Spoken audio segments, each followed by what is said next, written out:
Great. So, hey, everyone out there. I'm Dr. Marinelli, and I am joined by Dr. Eilers and Dr. Yodiano. We were all former admissions committees on various medical schools, and today we wanted to talk to you about secondary applications and interview prep. So, if you guys are enjoying the middle of July and the big heat wave, you're probably inside busting out secondaries right now, and then the next thing you have to look forward to is interviews. So hopefully a few of you have maybe gotten some interview invites out there, but they will definitely be coming shortly. Dr. Eilers, you want to introduce yourself real quick? Sure. Hey, everyone. I'm Dr. Eilers. I'm currently finishing up my Mohs surgery fellowship, and I was on at University of Chicago, performed probably anywhere from at least 60 to 80 interviews while there, and also perform interviews for my intern year program, my transitional year program, and my residency program as well. So I have quite a few experiences involved in the process of determining strengths and weaknesses from an interview for an ultimate decision for positions and rankings as well. Dr. Yodiano? Sure. Hi, I'm Dr. Ziggy Yodiano, and I trained as a psychiatrist at Harvard, and I've also done interviews at Harvard and at Duke and University of Rochester. So I have a lot of experience, like Dr. Eilers, sort of assessing strengths and weaknesses for the interview part of the application process. And now I'm one of the master advisors for Med School Coach. Yeah, thank you. And Dr. Yodiano will be talking today about secondaries, which he's been helping a lot of applicants through their secondary applications, to say the least, right now. So hopefully you can glean some really good insight from him. There is a chat function on the webinar, so please feel free to use the chat function if you have any questions, you can't hear me. And then there's also a Q&A function as well. So at the end of the webinar, we'll save some time to answer any and every question that we can get to.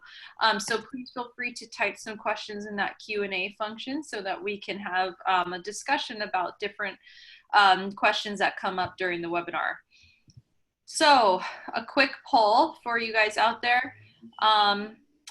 See here, how many medical schools do you plan on applying to, or have you applied to? Hopefully this works. If you can just answer question number 1 right now in the poll. Give everybody a few more seconds to cast your vote there.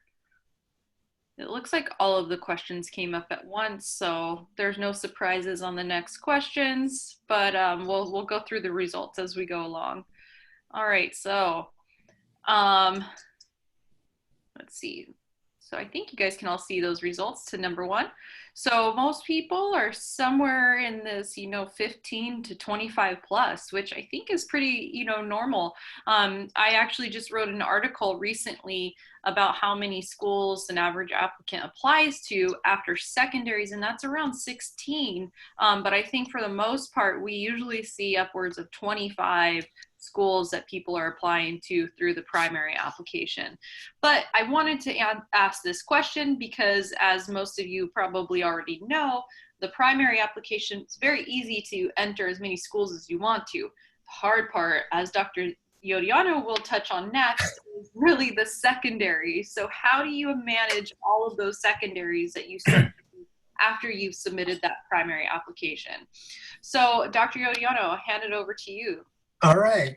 So you've just, finished slaving away over and submitting your primary application, and now the gift that you've gotten is that you have to fill out 20, maybe 30 secondaries. So I'm not going to lie, that's kind of brutal. So the key to dealing with this many secondaries, first of all, is to start working on them as soon as possible. You can either start working on the secondaries as you get them, or if you want a preview of secondaries that you haven't gotten yet, you can, as you can see on this slide, go to the Prospective Doctor website, and under the tools, you can go to the secondary essay database, which has the latest medical school prompts, which tend not to change from year to year, although sometimes they do. So as you begin working on your secondaries, these are the 4 things that I think are important to keep in mind as you do so. First of all, Ideally, you want to turn in a secondary back to the school within 2 to 3 weeks, basically. Definitely no later than 4. I always say earlier is better, but you want to make sure that you're not compromising quality. Second, I know this sounds obvious, but you need to be sure to follow the prompts instructions. I've already seen many instances with my own clients where they don't actually do this. So for example, the prompt asks for 1 example and they give 2. Or the prompt has 2 questions and they only answer 1 of the questions. And if it says stick to 1,000 characters, please do not try to write 1,001 characters, basically. A common question is, which secondaries should I submit first? And there's really more than one right way to do it. It kind of depends on how you like to organize things. But one way is to get the easiest ones out of the way first. The ones either with no essays or really short essays that you have to, short prompts that you have to answer. And then you can focus on the schools that you're really targeting, And if you have a dream school or 2 or 3 of them, you want to try to turn those in as soon as possible. Again, not compromising quality. And then for the schools with the really hard questions, you may want to come back to those at a later time when you have a fresher mind, and also because you may have more ideas based on some of the other secondaries that you've done before. And finally, another common question is, do I need to fill the allotted space? I get this question a lot from people. And the answer is no. The overriding criterion is quality. Now, that being said, if you get 2,000 characters to write a response and you finish typing out your lovely response and you count the characters and you have 50, well, I would say probably you need to rethink it, and maybe you're not including enough meaningful details in there. But for the most part, and people have asked me this, do I need to just fill it out just for the sake of filling it out? And I say, absolutely not. Quality is definitely the most important thing to go for. And, admissions committee members can tell when you're trying to insert some fluff in there just to reach the limit, basically. So that's it for that particular slide, unless Dr. Marinelli or Dr. Eilers have anything else to add. Those are great points. And I definitely advocate, again, quality over quantity.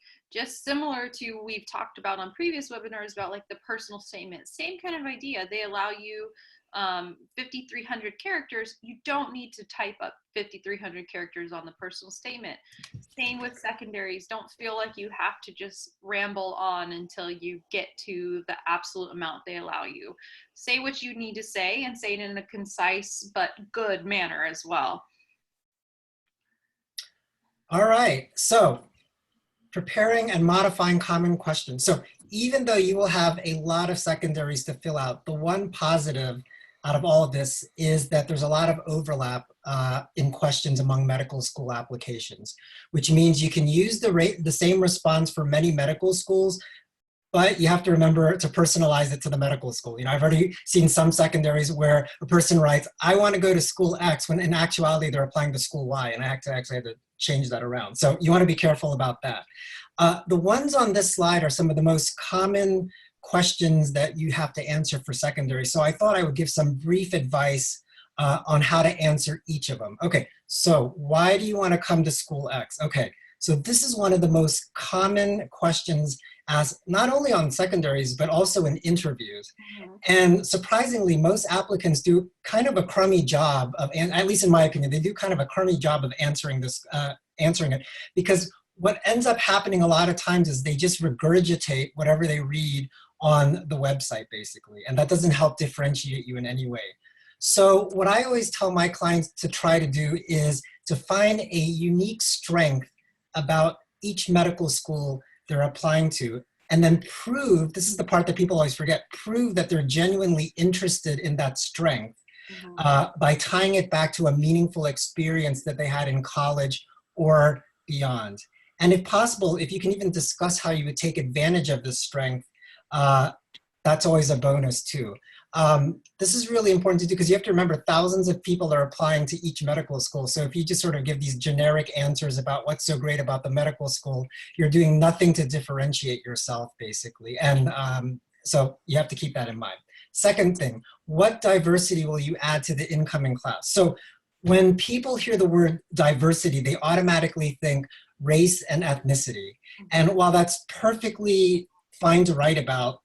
Quite frankly, it can be a little bit harder to differentiate yourself if you're Asian like me or Caucasian. So sometimes you got to think outside of the box a little. So remember, diversity can also be in terms of fields of study and areas of interest. So for example, one of my clients wrote about joining a healthcare investment banking club while she was in college, which I thought was really unique because you don't always hear about pre-meds talking about the business aspect of medical school, of pre-med.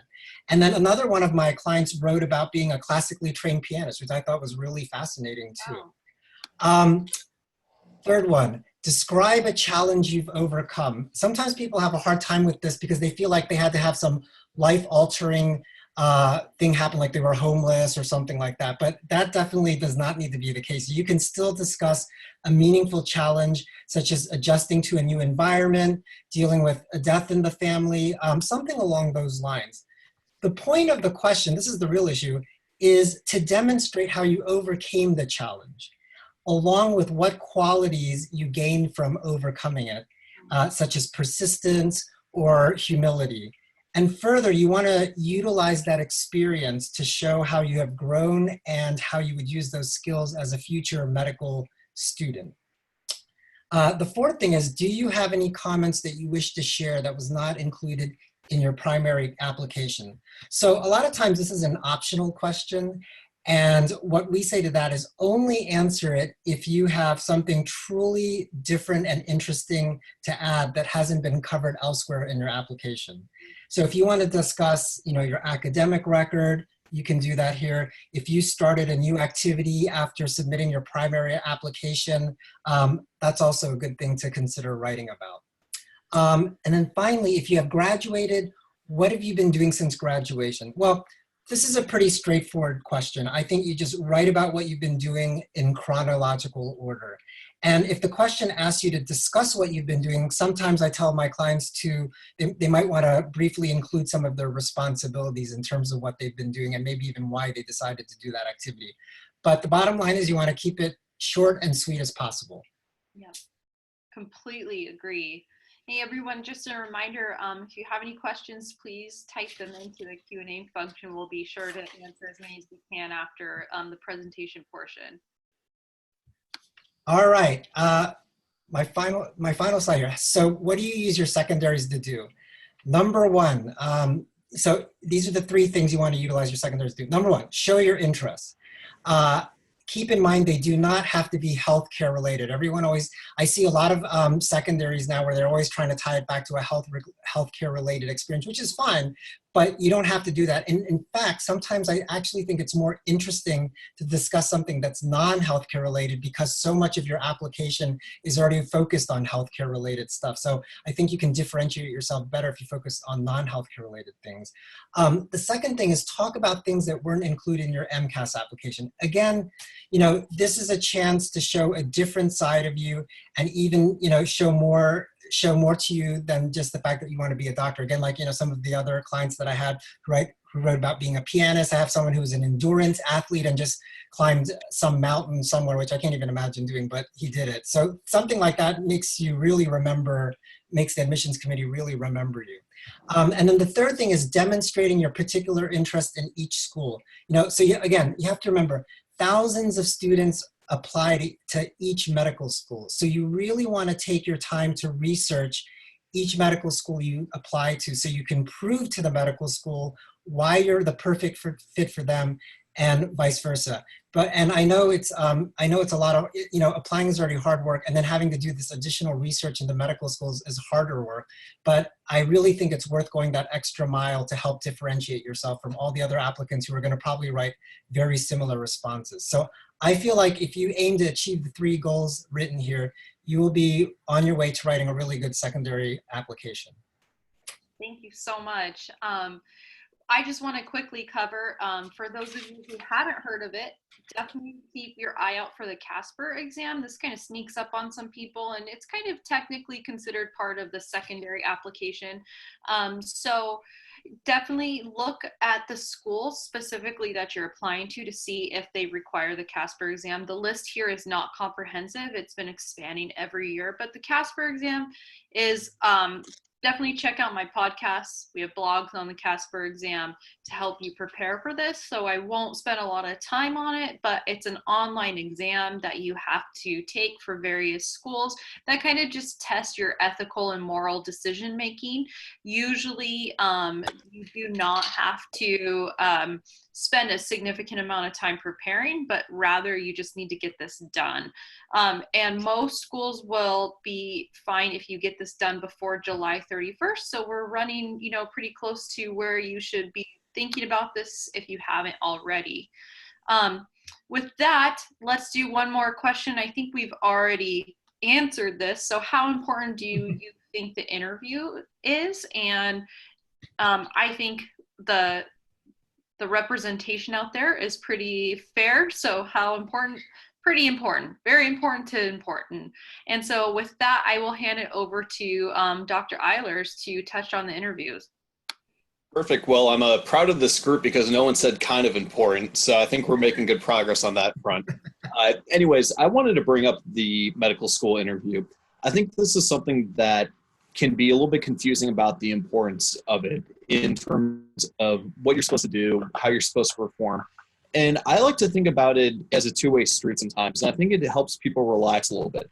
Just as much as you're hoping to gain admission to the school, they're looking to get students that they think are a great fit for their school as well, that are going to succeed well. They're going to help the other students perform well, that as a whole and as a community, they're going to be a good fit. So I think that's important to keep in mind as you approach the interviews as well.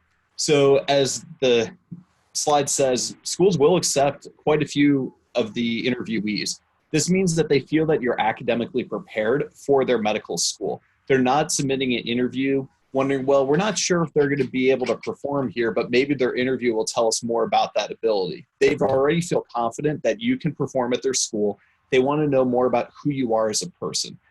And the bad news with this, there's an old saying that my dad told me, it's if you give someone enough rope, they just might hang themselves, meaning that you want to be very careful about what you say, but you want to be relaxed and normal, but you want to be your best self. And this isn't necessarily the time to be swinging for the fences. Getting a nice single, double, getting on base can do the job as well in the interview. Then let's think about interview do's and don'ts. So as I talked about, be you. I'm a big Chicago Bears fan, and one of the sayings about Matt Nagy is be yourself, be you. And also, if you ever watch Bill Belichick, he'll say, do your job, meaning you want to focus on what you need to accomplish with this. And I think it's very important as well that the moment you walk in the door, you're on the interview. The interview doesn't just start when you sit down with either the medical student, the professor, someone in the admissions office. The whole day from when you're on campus to when you're off campus, you need to consider as part of your interview. You never know who may be listening to you. You never know who might be reporting. Maybe you pick up papers that fell for a student and someone at the staff notices this and reports, hey, I saw that they were doing this, and it's not necessarily a show. Or maybe you offered to drop someone off at an airport that wasn't on your way and you're in the area. Sometimes people pick up on these things of who goes out of the way to help others. And also making it a conversation. I think that it's like anything. You can be a little nervous starting out, but the goal of a good interviewer is they want to make you feel comfortable so that they can get the most honest answers from you as well. And definitely through the interview, they're going to have criteria that they're looking for to ask. It could be about your maturity level, desire to practice academic medicine, interest in science, interest in practicing medicine, exposure to diverse communities. And you want to keep those in mind as you're asking or answering questions. And Hey, Dr. Eilers, your audio went out a little bit. Now it sounds like you're kind of back.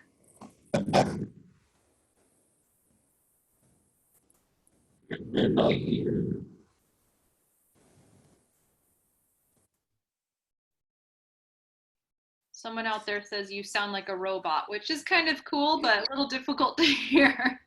I apologize. Daniel, thank you for letting me know that. Can you hear me now? I don't know if the connection is going out. I apologize if that's the case.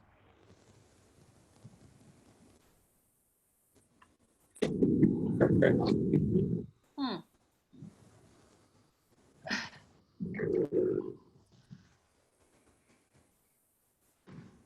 Sorry, guys. We'll see if we can get this technical difficulty fixed here.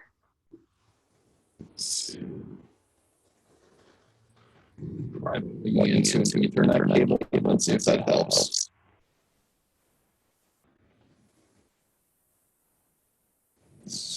Yeah, sorry everyone. We're just having a little bit of technical difficulties with Dr. Eiler's audio. If we can get it fixed here.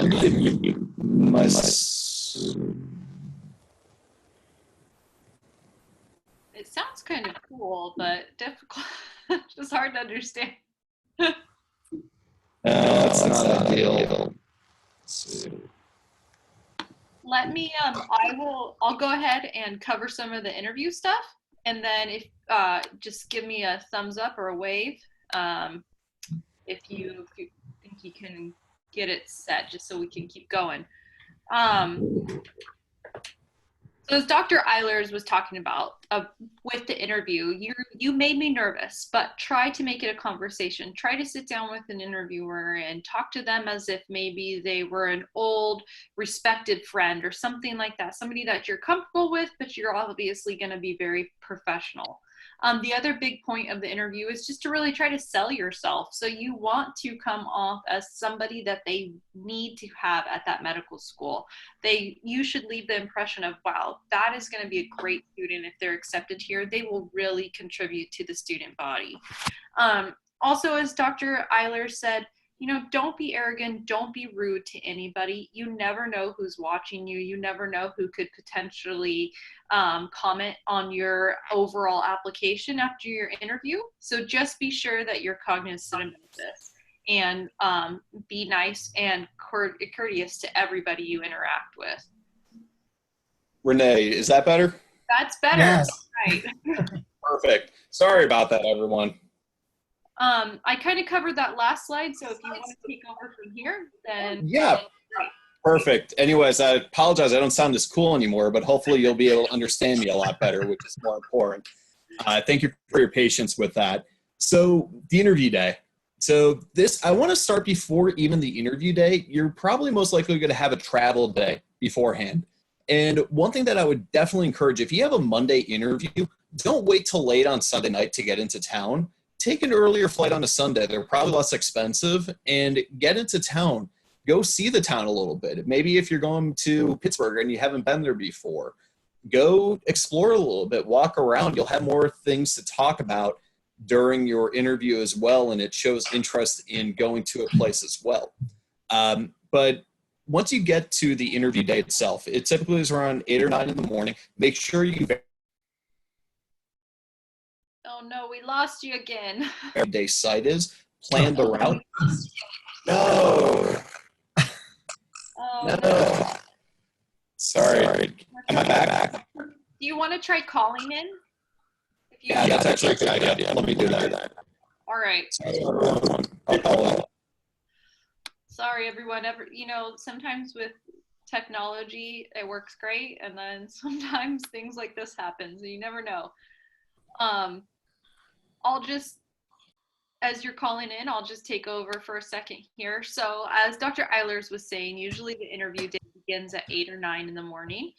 So you show up, there's typically some tours or some speakers, usually the dean of admissions or somebody like that will sit down with the group of interviewers for that day or interviewees for that day, and you'll talk about the school. You may hear about financial aid, you may hear about curriculum, things like that.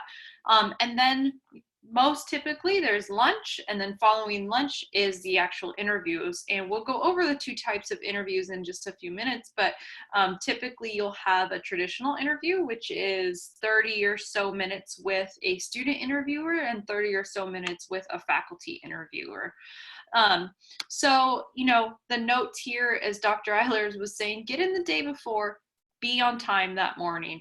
My biggest tip is to I love that idea of kind of exploring the area beforehand. But what I used to do is just make sure that I got there enough time, and I would drive to the campus. I would actually physically locate where I needed to be the next morning. So on that morning of the interview, I knew exactly where I was driving. I knew where to park. I knew where to walk to, which just really decreased that stress of the actual interview day, because the actual interview day, you're going to be so nervous. You don't want to come in there late. You don't want to worry about parking. So try to get all of those little details together the day beforehand, and that's going to really alleviate your stress. And again, always be professional and always be courteous to all of those people that you're talking to and interacting with during that interview day. So we'll go on a little bit more about interviews, but one just fun quick poll, since my theme here for this is summer a little bit. What's your favorite thing about summer? And most people answered this, and they said no school, traveling, pretty even split here, sleeping in. So a lot of different people out there have various things that they enjoy. Dr. Giordano, what is your favorite thing about summer? I like the weather, but I'm weird. I really like super hot, humid weather. So that's why I'm a psychiatrist, so I can help myself with these, crazy things. Yeah, I don't know what's my favorite thing about summer. I think probably traveling is my favorite thing, but I'm getting a little burnt out on the heat, so You're normal. so I'm trying to see if I can get Dr. Eiler's audio back on here. If you guys would just give me 1 second.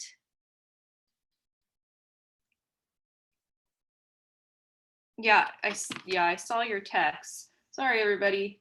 I'm just trying to find you so that I could unmute you as an attendee. 1 second.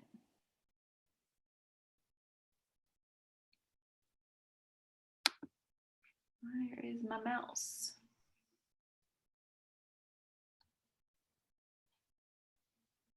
No, Dr. Eilers, can you talk? Is that you?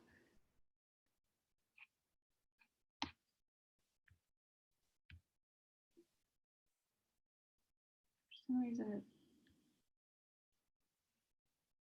it's kind of, just sorry, guys. I can't. Sorry, everybody out there. Just bear with us for 1 more minute. We'll see if I can't get Dr. Eilers to be able to speak there. I'm just trying to, he had to call in, and for some reason I can't find him on the attendee mode. So I'm just trying to see if I can get him to speak. Sorry.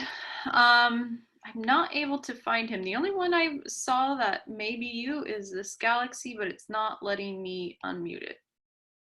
I don't think that's you. Huh. Well, we have Dr. Eilers physically there. We're just not able to get his audio working. So let's move on. I don't want to take too much of your time. Dr. Eilers, if you're able to try to call in again or connect on your computer, I'm sorry that this is just not working. Please do so. But we'll kind of just move on so everybody, can get to the additional information on the webinar. So to talk a little bit more about the interview, so we talked a bit about the traditional interview, which is about 50% of schools use the traditional interview, where you are usually 30 minutes to an hour or so with a faculty interviewer and 30 minutes to an hour or so with a student interviewer. Dr. Eilers, I hear you again. Let's test it out. No, still. I don't want to hold up. I'll let you continue. I just want to make sure. Yeah, sorry, I can't hear you, but I think you're just kind of saying you don't want to hold us up. So yeah, we'll keep going. So, yeah, so sorry, Dr. Eilers and I are actually texting and trying to communicate too because the audio is not working. Um, but yeah, sorry, Dr. Eilers, I'm not sure about the audio, what's going on. Sorry, everybody out there, we just can't get his audio working good enough. So anyways, um, try again, as we talked about with this traditional interview, try to make it a conversation. Try to talk to this person like it's an old friend, but also be prepared for the common interview questions. The other interviews out there are the multiple mini interviews, or the MMI interviews. So these are quite different, and I think they're a little bit more difficult to prepare for. So if you do have an MMI coming up, I recommend trying to make sure that you schedule some mock interviews and really prepare for this at least a few weeks in advance, because you want to take some time to prepare. So usually the mock interviews, or excuse me, the MMI format is 6 to 10 stations or so, depending on the school. And at each station, you're given a scenario. And the scenario can be related to like an ethical decision-making scenario, something that's kind of a controversial issue that you'll have to discuss, or even an actor in a scenario that you have to go and sit down and talk with. So it's a little bit difficult to prepare for these, but the key is just practicing as many as you can. After you go into the room and you get that scenario, you'll go into the room and you'll just have about 6 to 10 minutes or so, and you'll just talk about that scenario. And the rater in there will sometimes ask a follow-up question or two, sometimes they will not, and you just have a certain amount of time, again depending on each school, on giving your response to that answer. You're really rated on your response, how well you're able to articulate your ideas, and how able you are to respond to a difficult situation. So these can be very difficult, a little bit daunting. I think they're a lot of fun to prepare applicants for. I really enjoy doing them. But the key here, as I said, is just practice and prepare as much as possible. So just a quick note on Med School Coach. We are here to help you through all of this. Dr. Yodiano would love to see some more secondaries and sit down and edit some more. And we would love to help you with interview prep. Hold on one second. I'm just trying to communicate with Dr. Eilers.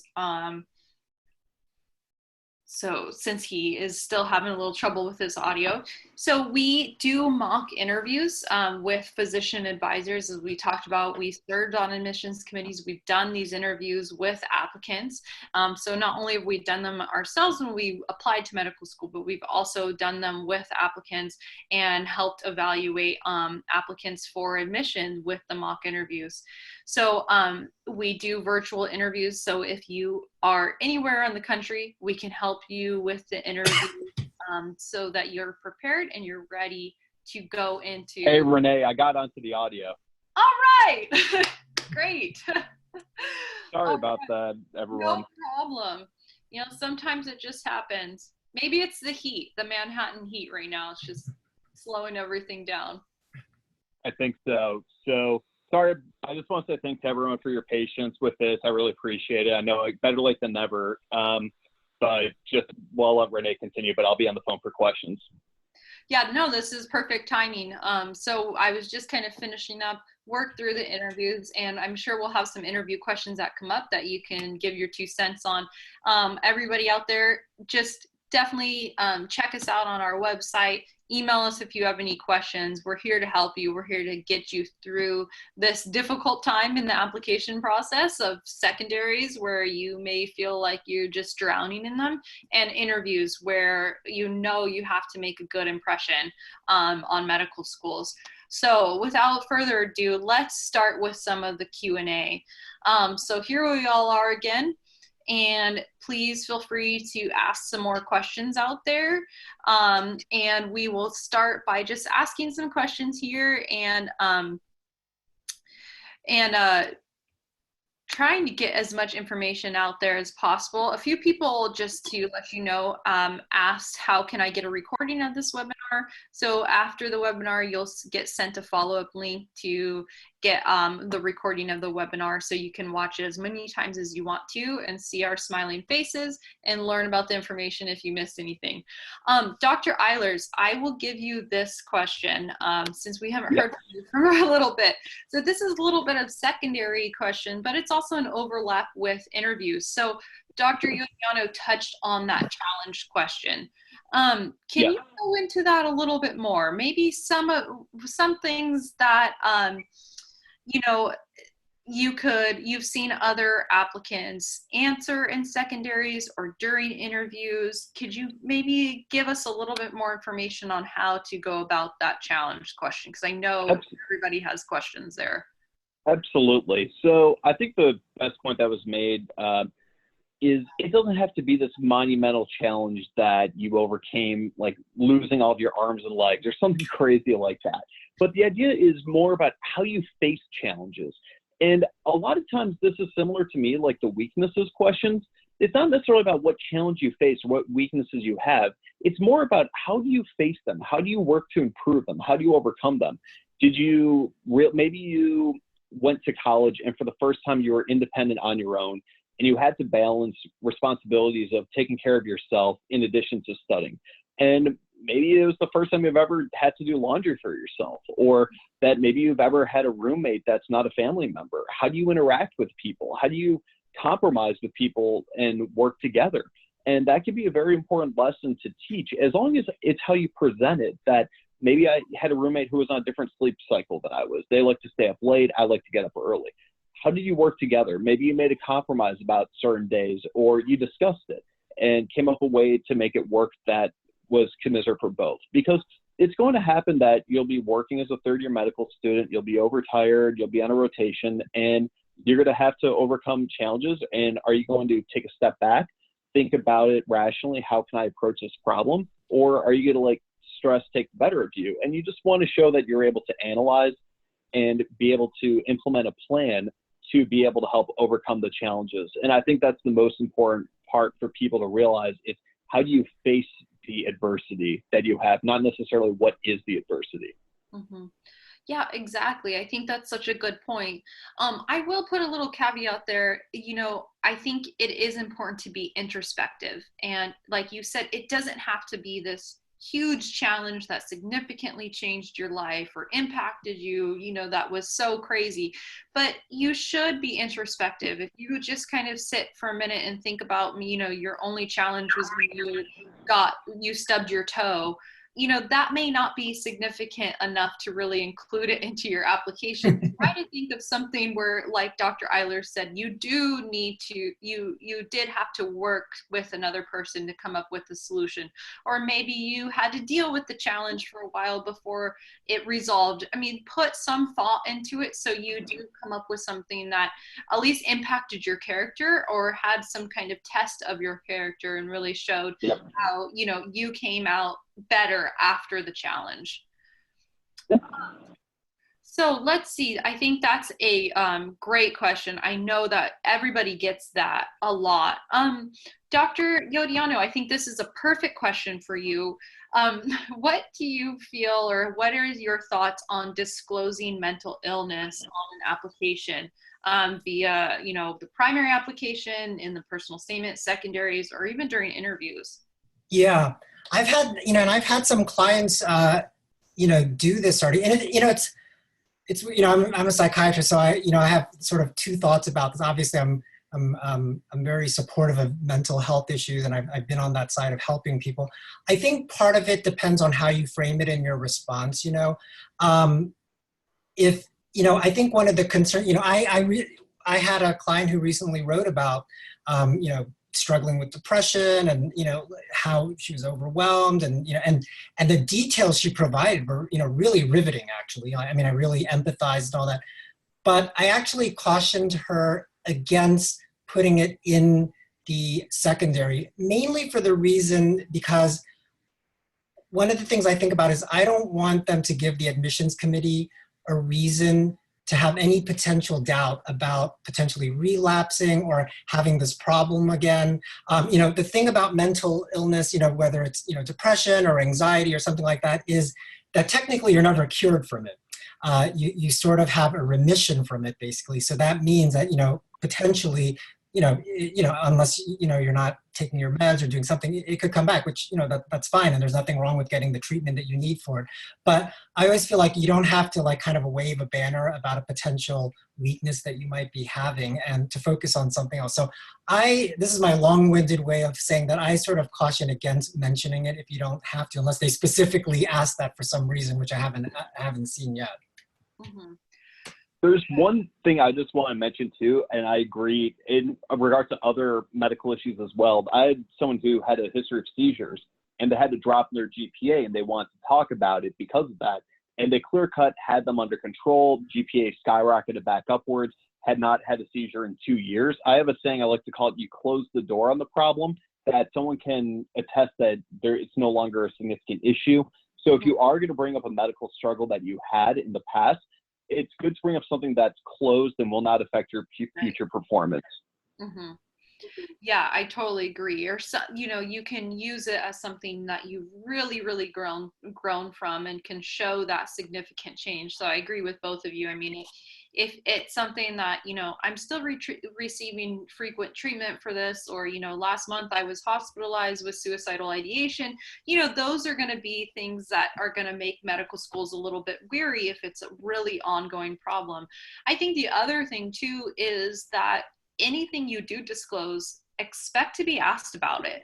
So if it's a personal struggle that, you write in your challenge essay, if it's a mental health issue, if it's a medical issue, and you write about it on your application, you could be asked about it during your interview. So if it's something sensitive and you don't want to talk to somebody about it and actually have a conversation, don't talk about it in your application, because you can be expected to have to expand on it, or somebody may want to know more details. And I think when you include it anywhere on your application, it opens the door for it to become a discussion. I will go ahead and answer this one. So the best way, and I know Dr. Yodiano, you touched on this. I think a few people kind of missed some of these things in the beginning, but what is the best way to answer? Is there anything else you need to know, or anything else you want to tell the admissions committee on these secondary applications? And as Dr. Yodiano said, this is usually an optional question. You do not usually need to answer this. I totally agree with what Dr. Yodiano said earlier, is leave this blank unless you think there is something absolutely that you need to tell the admissions committee. Maybe it was a new activity, maybe your grades dipped during sophomore year because of your seizures, and you want to explain that in your secondary application since you didn't put it in your primary application. So if there's significant things you want to tell the admissions committee about your application, or things that have happened since submitting, you can use this space. But if you feel like you don't have something to add that's going to really change your application, leave it blank. I think the thing that I always say on these webinars in regards to personal statements, secondaries, admissions committees are reading thousands of these essays, thousands of personal statements, thousands of secondaries. Keep your secondaries as quality answers and concise and to the point. If there's not something that needs to be in there, then don't have it in there. Let's see. So Dr. Eilers, somebody asked, what is the best way to prepare for the Casper exam? And I think, this is a very big overlap between interview prep, because the Casper exam in a way does mirror some of the MMI type scenarios, where basically you're given a type of scenario and you have to respond appropriately. Obviously MMIs are, you're talking, whereas the Casper exam, you actually submit written responses since it's a graded system. But how do you prepare for those types of situations where maybe you're given an ethical dilemma or moral dilemma that you have to address? Sure. So I think the most important part is, I always love the phrase, if you practice like you play, you'll play like you practice. So being able to go onto YouTube and even being able to find some examples of Casper-like questions. So they'll have a lot of questions, for instance, like, tell me a time that you had to deal with conflict and how you cope with it, that there may be a video related to it. And a lot of them are just behavioral-based questions. Or, if you had the conflict, how would you deal with it again in the future? And a lot of times, the best thing you can do is find as many scenarios as possible and try answering them. And I also think it's very important to understand the structure of the Casper test and be aware of what you are to expect. So the more that you think about this and you have it in the back of your mind up until the time you take the Casper exam, the better you will do. They also tried designing this examination to make it hard to study for. And I think that they do this on purpose, but it is an idea to be able to think of ethical dilemmas, moral dilemmas that you may encounter. So maybe you see someone cheat on an exam, what would you do? Or you have a friend who doesn't want to fly in a plane because they're scared that the plane may crash. How would you console them? They're almost can be similar to the MMI interview questions in some ways. And I would just think about how would you answer those questions, but really understanding how they'll be asked and having 3 questions that you will answer in those 5 minutes, preparing yourself, try to write them out, type them out in that time frame. I think that's the best way you can prepare for it, by understanding how the exam is formatted so you can think along those lines. This is different than an MMI where you have 6 to 8 minutes to give a response. Here you only have 5 minutes for those 3 questions potentially. So you want to think and go quickly. It may not be the perfect answer, but it's a lot better to give an answer that gets you a C than an F. Right. Yeah, absolutely. I think those are great points. Dr. Yodiano, another question that we are getting pretty frequently about secondaries, and you did touch on this before, but can you go over submission again, timeline of submission? Earlier the better. What if you turned it around the next day? And what about how late should you submit these secondaries? What's the latest? All right. Yeah, no, absolutely. So, in the ideal world, when you get a secondary, it would be nice to get it back to the medical school within about 2 to 3 weeks, because it takes some time to, some of these secondaries, okay, some have like 1 question, but some of them I've seen have like 6 questions. And it takes a little bit of time to write a quality response. So if you can get it back within 2 to 3 weeks, that's ideal. The latest, that we recommend is, no later than 4 weeks if possible.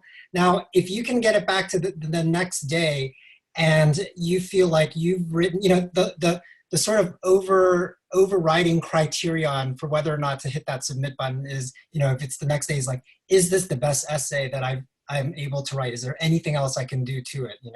If you have that like kind of niggling response, like, oh, I feel like there's a little bit more I could do, and it's only the next day, I would say, take an extra day to either work on it some more, have somebody look at it. But if you really feel like that's the best essays or set of essays that you've written, and you feel like you can get it back within the next few days, I think that's really great, because submitting it earlier does have an advantage. Yeah, I mean, absolutely. So we've gotten a few other questions too about timeline as far as primaries, secondaries, interviews. So I think I'll try to just quickly go over that. So maybe I can try to answer some of those questions and touch on what you, Dr. said. Dr. Yodiana said as well. So we suggest submitting that primary application as early as possible. So it opened, was it June 1st this year? No, it was I think May 31st actually. Yeah, May 31st that it opened this year for submission. So we always suggest trying to submit it somewhere around that date as close as possible. We're in mid-July now, so submitting it now is definitely on the late side. Once you hit submit on AMCAS, it takes a few weeks for AMCAS to verify your application, but once it's verified, then secondaries usually start rolling in right after that. I've even heard of secondaries come to some applicants before verification is complete.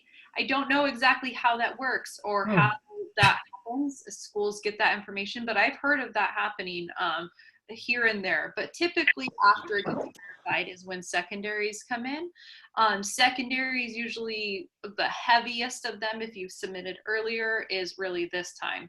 July to August sometimes. So that's why I made the joke earlier about that's your summer plans as a pre-med. You're sitting inside your house and everybody's outside enjoying the beach and the pool and you're typing up secondaries. It's kind of right there in the core of the summer. And then once your secondaries are submitted, the timeline for interview invites varies a little bit, but typically people start getting the earliest interview invites sometime in July invites. And usually the first interviews are actually at the end of August, early September, kind of the earliest interviews we see. So really that's the overall timeline, but of course that's going to vary significantly depending on when you submitted your application. If you submit it later, then you can kind of expect everything to be moved up a couple of months depending on when you submitted it. Dr. Eilers, let me hand this one over to you. So this is a question kind of pertaining to secondaries, but as we talked about, this is going to be something you get asked on interviews all the time, is that question of why do you want to go to this school? How does somebody go about, making that a compelling answer? Yeah, I actually was thinking about this before. I've had a few clients recently asking about how do they set themselves apart? And one thing that's first instinct for people, as we've talked about, is to go to the website and say, I love your scholarship and discovery program, or this. That's great. And I like to separate by, not why would a person want to attend your school? Why do you, as your individual person? And this can also go back to why are you unique? Why do you fit in our school? So for instance, maybe you've currently been performing research in a neurology lab regarding maybe antibodies and depression. And there's someone at that medical school that performs significant research on that subject. You may even send an email to them. You may find out more about their openness and willingness if you were a medical student there to be able to participate in research. Or if you can cite a specific professor who performs work that you're interested in. Or in general, if you have University of Chicago had a very strong advocacy message to working with people who were not as well off. And maybe you started a program to help maybe students who were socioeconomically disadvantaged be able to be interested in medical sciences or help out. And that would go along with the mission that they're looking for. So you want to show how you're a fit for the school and how your experiences mesh with their mission as well. And I think it's going back to being specific about you and your own unique circumstances that will help them see you are a good fit for us. And fit's really important. There's students that are phenomenal applicants and they'll be academically successful, but maybe a school that's very heavy focused on basic science research isn't going to be the best fit for someone who's very focused on global health initiatives that don't necessarily mesh together. So keeping that in mind can help an applicant understand what they're looking for, meaning the school, and how their interests line up with that school. Yeah, absolutely. And one thing that I want to kind of go off on what you just said, because I completely agree, is don't forget to mention like the basics of location, right? I mean, I think a lot of people apply to specific schools because maybe that's where they went to undergrad, or maybe that's where their family lives. Or, in my case, I was from California. I really wanted to stay in California, and there's, 10 plus medical schools in California. So that was my primary reason to applying to all of those. So I think it's okay to mention some of those basic things. Obviously, you don't want to just say, I want to go to San Diego because I love the beaches. But you want to say, that may be a reason, but you want to say, I would love to go to San Diego because this is where I'm from. My family's close by. I would love to have that support system of my family and be continue my relationship with the local community or whatever, but don't forget that those are some basic reasons that people, apply to certain geographical areas. So definitely it's okay to mention that. And there are specific schools that really want to hear that. You mentioned Chicago. I know, for example, UC Riverside, they really, really recruit students that want to contribute to the local Inland Empire, the Riverside community. So if you have had significant contributions there already or work in that community, that's going to make your application to that school much stronger because you already have those local ties. So don't forget to mention that. We'll answer just a couple more questions. It's almost 9 p.m. on the East Coast. So we'll just hopefully answer a couple more. I know we didn't get to everybody's question, but please feel free to email us, check out our website, check out perspectivedoctor.com as well. There's tons of free information out there As Dr. Yodiano showed us earlier, we have links to all the secondary prompts from last year. They very rarely change, but if you're still out there preparing your secondaries, check out that our Prospective Doctor website so that you can start preparing your essays for when you receive them. Dr. Yodiano, let me ask you this question. So a couple people have said that they either have seen on a secondary a request for a CV, or we've actually seen people, some secondaries say to write out your activities. And there's some redundancy in some secondaries, obviously, from what's in your primary and what the secondary is requesting. How do you address this redundancy? Do you just give it to them exactly verbatim in the same words? Do you give them the CV with the same information? What are your thoughts there? Oh, geez. I mean, I think it depends on how they ask the question. I mean, if they say just, list your activities or give us your CV, I mean, you can only do so much. And basically, I would just basically list the same thing. Sometimes there are things where they ask you to discuss activities, like a most meaningful activity or something that you've discussed before, like on your MCAS work activities section. And in that way, sometimes you can reword what you say, or maybe even focus on a different activity.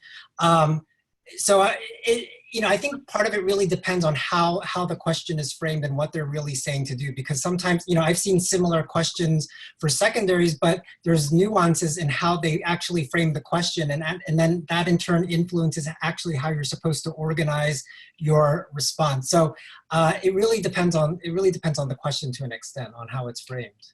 Yeah, absolutely. I agree completely. And I usually try to encourage people, if it says like list your activities, try to highlight different aspects of them if you can, than what was written in your primary application. But there's going to be some redundancy, because likely you didn't have 10 new activities since submitting your primary and then your secondary. So there's going to be some repetitiveness, some redundancies.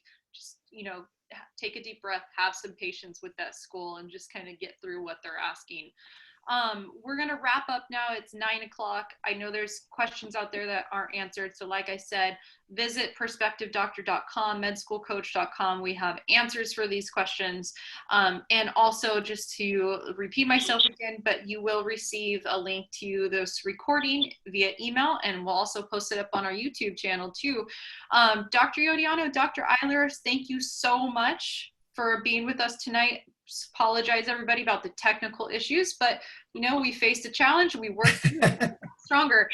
That's a good challenge question I'll write about next time. Yeah. Dr. Eilers, do you have any closing thoughts or last second tips for out there? Very last second. If you get asked a question and you don't know how to answer it right away, do not start talking or go, take a second, say, do you mind if I take a moment to think about the question? It shows a lot of power. It shows you're under control. Take a few moments to gather yourself, but don't feel that you have to jump right away into a question. And sometimes they may ask a question they don't want you to have an answer to right away, to see if you're calm. And are you a third-year med student? Are you going to just blurt out something that's incorrect to a patient? Or are you going to take a step back and say, that's a good question, let me get back to you on that? And I think that shows a lot of maturity and poise. But otherwise, support system is really important. I was asked that at University of Chicago, what is your support system around here and how will that help you succeed? Very important to understand that can go a very long way. Yeah, absolutely. Thank you. Dr. Yodiano, any closing thoughts? You know what? Don't forget to take a break each day when you're working on your secondaries. If you just sort of sit in front of your computer all day and stare at it, it'll kind of drive you a little bit crazy, basically. So you sometimes have to proactively remind yourself to step away from your computer, go outside.